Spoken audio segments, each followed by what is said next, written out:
Hazard pay heats up as we near a second stimulus package approval.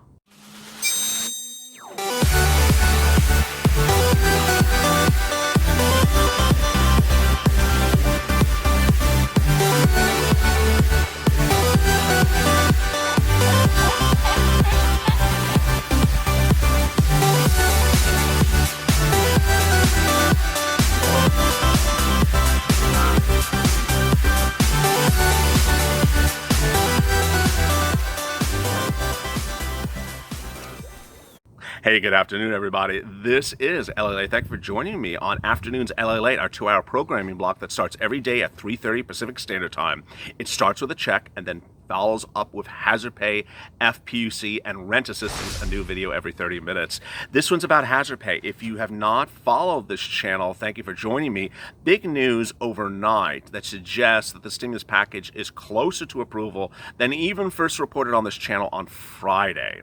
The dynamics of the package are that certain items are approved and other things are still sort of on the table or close or falling by the sidelines.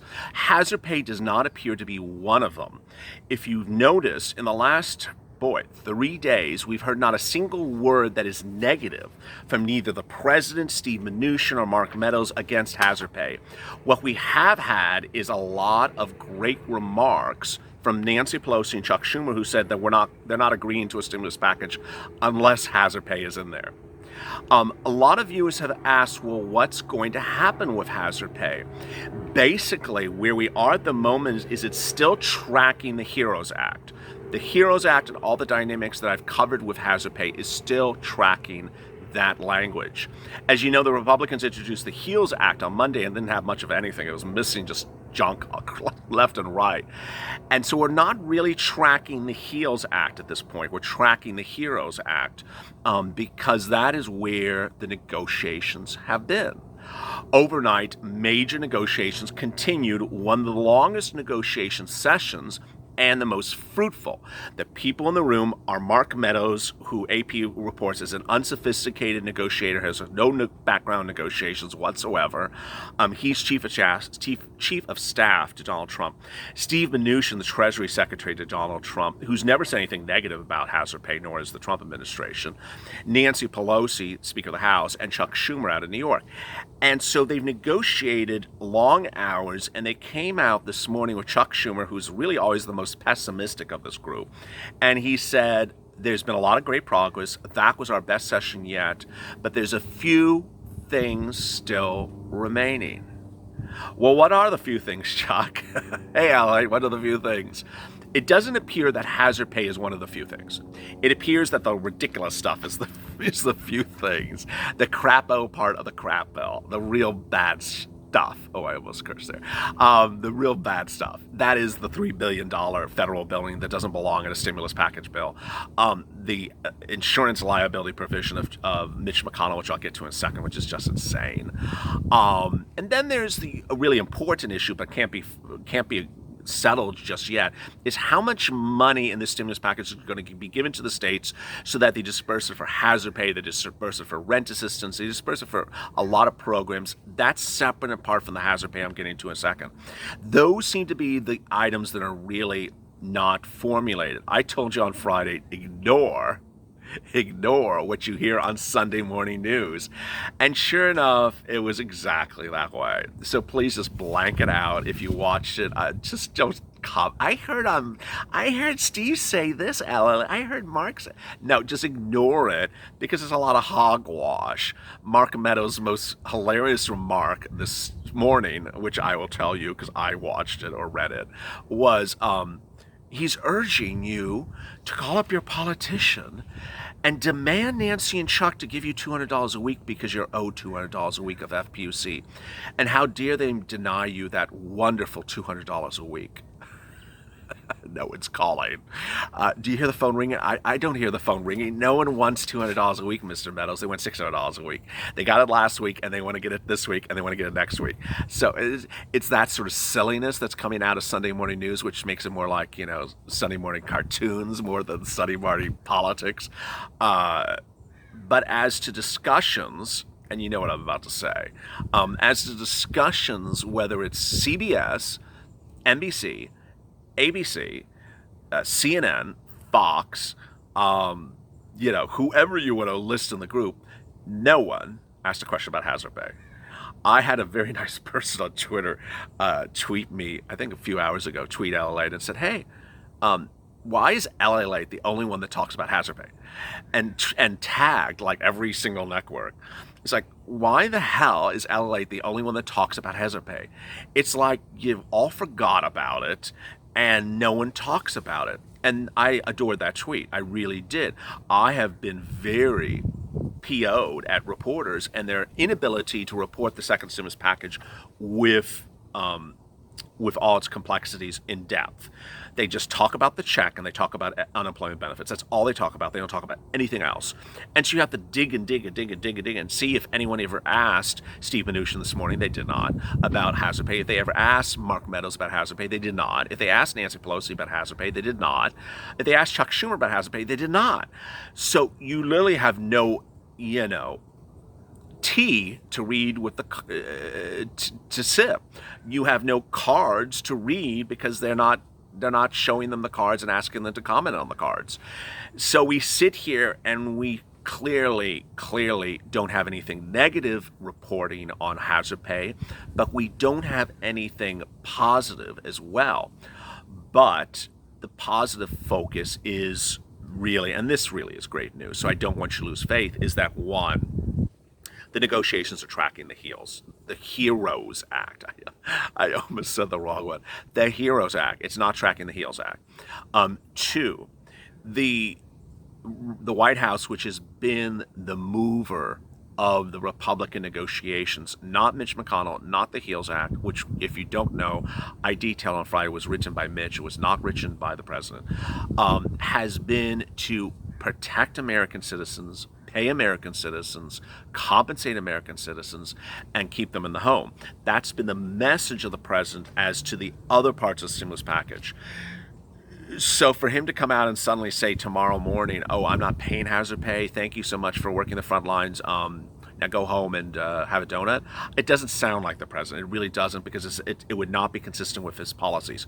Now, a lot of you say, hey, I see your comments. A lot of you, aren't happy with how he's treated the situation, but I'm not defending him. But he has been very consistent on what he has said for certain things. He's always said he supports $1,200 or more.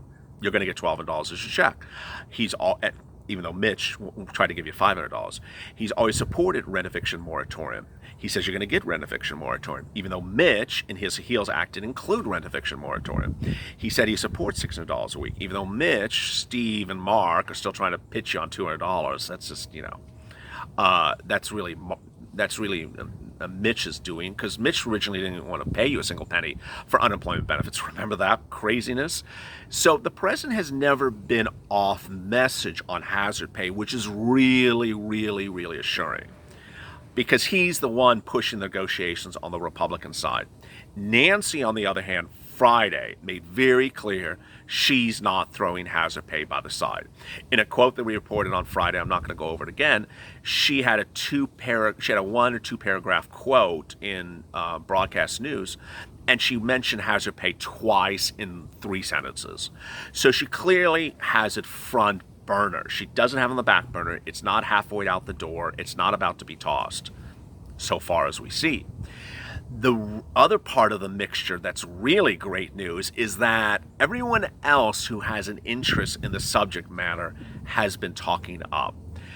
Whether it's Bernie Sanders or a lot of leading Democrats have really said, you have to give hazard pay. What are we doing here? Why aren't we giving hazard pay? And the optics, which is the perception, the publicity of the situation, is very clear. The president is running a fall campaign against Joe Biden by saying he wants to give more money to police. He wants to give more money for frontline workers. He wants to protect frontline workers. He wants to ensure their workplace is great and it's larger and stronger as opposed to his opponent. Well, as Bernie Sanders says, you can't say that and then not give them hazard pay. You have to be consistent in your message. And I think the president understands that. So there we go.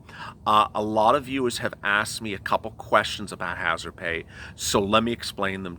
Let me answer some of those in broad scope right now. First, they say, one person said, you haven't done hazard pay as a video in a couple days. No, we've changed the thumbnail of the hazard pay video. So hazard pay is always every day at 4 p.m. Pacific Standard Time, and it bears the afternoon's LALATE thumbnail, and it always has hazard pay at the end of the title. Second, people ask, well, I spoke to my employer about hazard pay, and they're this and that and this and that. Ultimately, yes, that's the conversation you should have. One viewer said he showed his employer this video from yesterday and said, here, are you going to apply for hazard pay? Yes, I've been urging you to do that.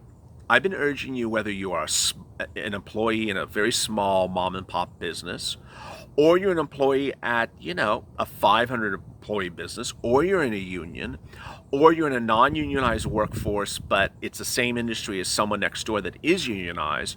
I've told you to have as many conversations with everyone else that's involved. Speak to other employees, speak to your fellow employees, speak to the union representative.